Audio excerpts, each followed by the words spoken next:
Hey guys, Mitko from DN Models here. Today we're unboxing Panzerkampfwagen 4 Ausf.H late production. The difference from our usual unboxing is that it's 48 scale. This is my first in that scale, so bear with me to see what's inside of the box. It came pretty bent actually, but I don't believe that's a big of an issue. So let's unpack the sprues and see the quality of the moldings.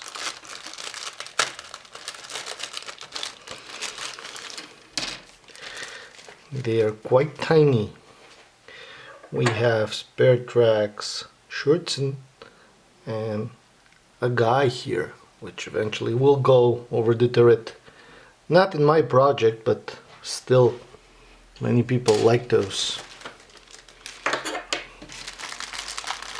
As you can see, the floor mat we are having, it's A3, and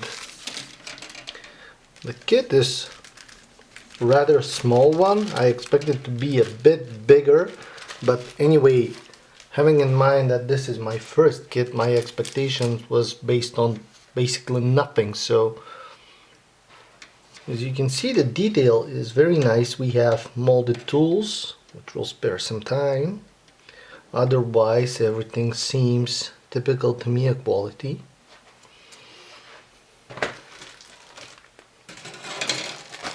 Here we have one more.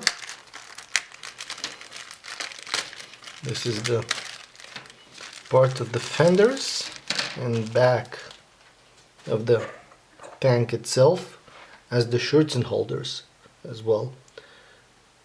I believe those are spare tracks here. The detail is very nice. Rope is molded. You can hear that it's smaller than the 35th scale, of course, but however, it seems decent enough considering that scale and the percentage of shrinkage and between 35th and 48 scale. So we have some tools. Not all of them are molded, as you saw before. We have part that clean the barrel, wrenches, spare tracks, the jack, machine gun. Everything seems very nice. There are a few ejection pin marks, but most of them are not going to be visible anyway. So we have two sets of tires. Tracks are molded, and they have a sag. I don't think you'll be able to see it from that point, but they are sagged. So if you're not crazy enough to get aftermarket tracks for this small thing, you'll get decent one in the kit itself. So this is the main hull. It lacks some of the details that we know that usually are featured in 35th scale, but once again, this is a lot smaller than what we used to see. We have weights.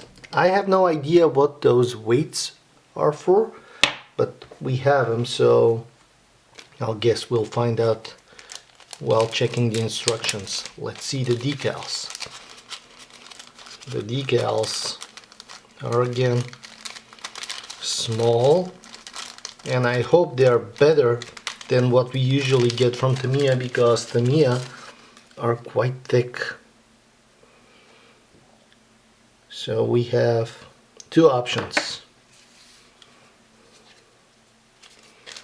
On the back of the box we have some additional information, which Tamiya says it's important information. Let's check out. We have two separate booklets. One is background information. They opted Simmerit. Camouflage schemes. Obviously a freehand one, which will be a challenge considering that scale, and this one, which can be done with masking with DAC. So this is it. Let's see the instructions. The instructions are typical Tamiya, the ones that we are familiar with. Here we go with the weights.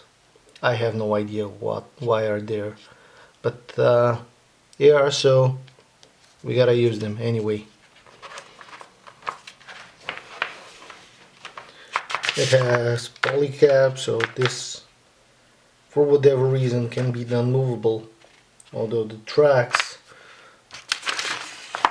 are pre-molded with SAG. So probably, I'm guessing that Tamiya allowed the idea to use the aftermarket products that are available. The assembly is pretty straightforward, as you can see. Nothing complex. Probably the most complicated part of that build, it's gonna be the camouflage, because this is pretty small tank. The box is very nice, black outlines. This is 2015 edition. However, there are previous ones which are the same Panzer IV without Schürzen. I think they have J version as well. They have something short barreled. They also have Stugs IIIs and Panzer IIIs and other 48 scale kits which are not so popular in Europe or the States, but in Japan they use them for dioramas. So we'll give it a go. We'll see how it will go, and I'm gonna make one step-by-step build review in the near future, so bear with me to see what we have to say about this scale and those Tamiya kits.